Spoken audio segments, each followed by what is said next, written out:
Fish Venkat ఇంటి దగ్గర వాళ్ళ కూతురు ఉంది. ఫిష్ వెంకట్ ఇల్లు మనం చూస్తున్నాం. ఫుల్ ఇంకా కంప్లీట్ అవ్వలేదు. మాట్లాడదాం. నమస్తే అండి.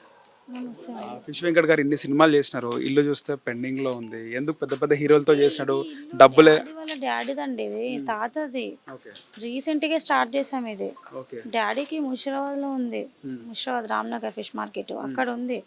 కాకపోతే ఇక్కడ ఏంటంటే మా తాతది ఇక్కడే జరిగిందని ఆ సెంటిమెంట్ ఇక్కడ తీసుకొచ్చినాం అంతే. మాకు అట్లా ఎందుకంటే మా ఇంట్లో అంటే తాత తర్వాత ఇదే సెకండ్.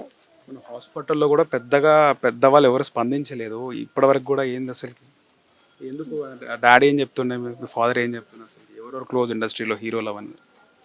అందరూ క్లోజే కదండి. డాడీ ఎక్కడ ఎవరితో తీసిండో వాళ్ళందరూ క్లోజే ఉంటారు. చాలా పెద్ద హీరోలతో చేసినాడు. కానీ వాళ్ళు ఎవరు ఏం హెల్ప్ చేయలేదు కదా.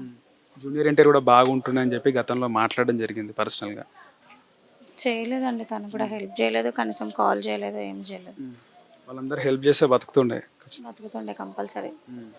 సో ఇన్ని సినిమాలు చేసినాడు కదా, ఆయన ఏమన్నా ఫైనాన్షియల్గా సంపాదించిండా? స్ట్రాంగ్ ఏమైనా ఉన్నాడా? చాలా సంపాదించిండు కానీ అన్ని వేస్ట్ చేసిండు, అందరికి హెల్ప్ చేసి.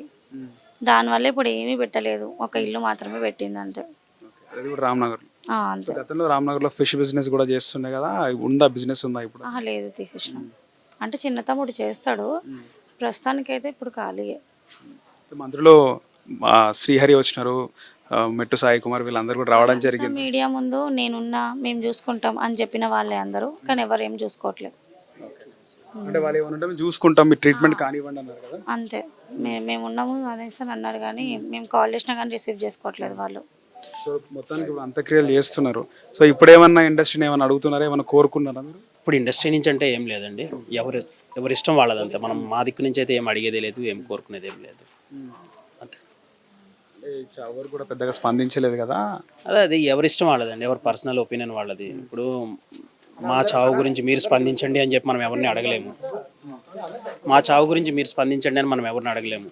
ఎవరి ఇష్టం వాళ్ళది కదా. కాకపోతే మనం ఒక అభిమానం, ఒక ఇది ఉంటే స్పందించేటోళ్ళు. ఇప్పుడు మాకు బి అర్థమవుతుంది, ఉన్నారనుకున్నాం, ఎవరు లేరని మాకు బి అర్థమైంది. ఇల్లు కట్టుకొని సంతోషంగా అందరం ఉందామని ఇల్లు కట్టుకుంటే వాడు కొత్త ఇల్లు కట్టుకొని పోతుండు నాయన. ముగ్గురు కొడుకులు, ఇద్దరు బిడ్డలు నాయన నాకు. ఇంకా నన్ను రెండో ఆయన ఫస్ట్ బిడ్డ. ఆమె మొన్ననే 5 నెలలు అవుతుంది, ఆమె చచ్చిపోయింది. ఆమె దానికి ఈడిపోతుండే నేను ఎందుకు బ్రతకాలని చెప్పు నాయన. నా కొడుకులు నన్ను కొంచెం ఎత్తేసి రావాలి కానీ వాళ్ళు ముందుగాల పోతారా? ఎంకయ్యా, ఓ ఎంకయ్యా, అందరికి ఉండవకాలకు పోతారాక రాత్రికి మాట్లాడిండు. అమ్మా నువ్వు నా దగ్గర రాకు, మంచిగా తిను, ఏ లంచ్ బెన్నానికి ఇట్లా లంచ్ అని తింటుండేది. ఏ లంచ్ చేయమంటే పట్టించుకోకే, నీ కాలు మొత్తమ్మా, నువ్వు మంచిగా తిని మంచిగా ఉండమ్మా, మమ్మల్ని మంచి కష్టపడి సాధినవమ్మా అవన్నీ ఏడ్చుకుంటూ చెప్పిండు బిడ్డ. చెప్పి మళ్ళీ నాకు ఫోన్ చేయనడు, తవ్వకుండా పోయి పడ్డాడు. మాట లేదు, ముచ్చట లేదు బిడ్డ.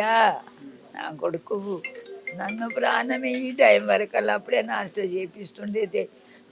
నాకు కూడా ఇష్టమని నాకు కావాల్సి కొన్ని పొట్లం కట్టి అన్ని గిన్నెలు పెట్టి ముంగడ పెట్టి నమ్మ నేను అడుగుతామ్మా, గిన్నెనికి అడగటోడు బిడ్డ నా కొడుకు.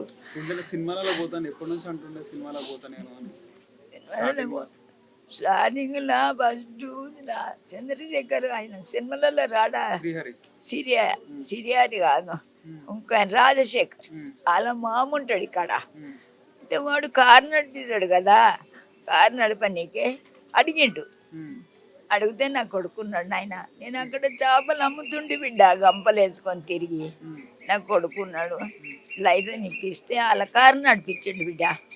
అలా కారు నడిపించి మళ్ళీ ఒక పెద్ద బండలు షాప్ పెట్టించండి అని తెలివిని చూసి ఆయన ములానా అలా రాజశేఖర్ మామ, రాజశేఖర్ వీళ్ళందరూ అందరూ తీసుకుపోయి సినిమాలలో ఇచ్చేసిండు బిడ్డ. నా కొడుకు పోయినాక మేము జర బాగుపడతాం కదా. నా కొడుకు కష్టపడి ఇది కడతా అని సంపాదించేటప్పటికి దాటుకుంటుండే.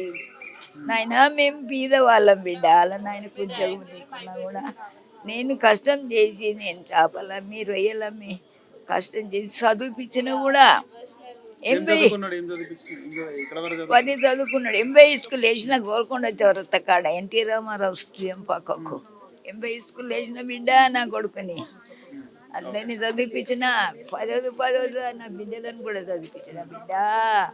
నా కొడుకు దాటుకున్నబట్టి నేను ఏం చెయ్యాలి, నేను ఎట్లా బతకాలి నాయనా.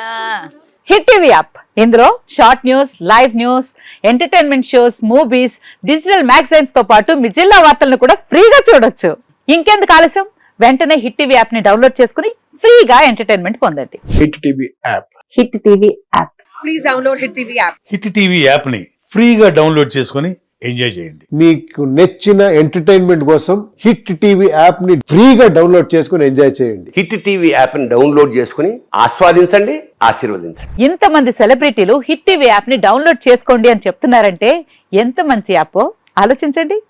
అమెరికా అమెరికా అమెరికా అమెరికాలో చదవాలనుకునే వాళ్ళకి విశ్వసనీయమైన పేరు మన శౌర్య కన్సల్టెన్సీ.